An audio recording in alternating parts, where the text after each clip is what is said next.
So hello guys, কিতা কররা সবাই ভালো আছনি?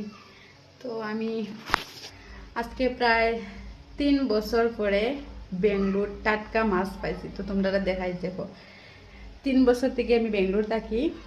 মাছ খাইছি, বেজান খাইছি, কিন্তু এরকম মাছ আমি পাইছি না। বাট এটা নানা অন্য রকমের বেজান চাইনিজ মাছ আছে, সবগুলোর নামও আমি জানি না। আমার যেটা ফেভারিট ওটাগুলো খাই, কিন্তু এটা তো মানে লোকাল মাছ না। আজকে আমরা লাগাগড়ের একজন দাদায় মাছ আনিয়ে দিছন, মানে পিতা কইতাম একদম বাড়ির মাছ, ফিশারের থেকে মারা মাছ, নদীর মাছ। তো তোমরা দেখাই চলো।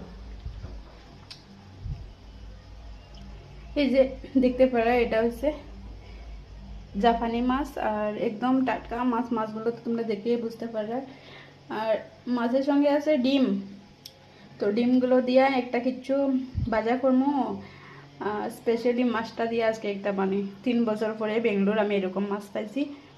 একদম কত বড় বড় মাছের পিসটা দেখো, 4 কেজি 4 কেজি ওজনের মাছ আসলো। আর আমরা এখানে 1 কেজি আছে। তো ফার্স্ট টাইম আমি বেঙ্গলোর এরকম মাছ পাইছি। তো চলো, সব ক্লাস ও সবরে গুড নাইট, টাটা, বাই।